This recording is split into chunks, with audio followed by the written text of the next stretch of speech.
we can always judge the faulty reason from the green and red light. There will be two situations happen. The first situation is both of the green and the red light, they are off.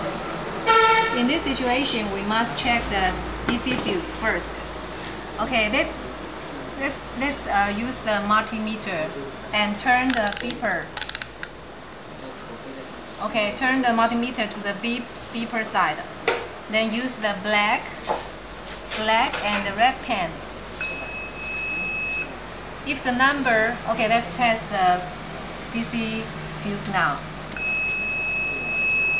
You can see the multimeter reads 0.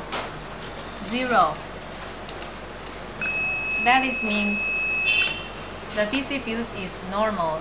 If the multimeter reads 1 or larger, it is faulty.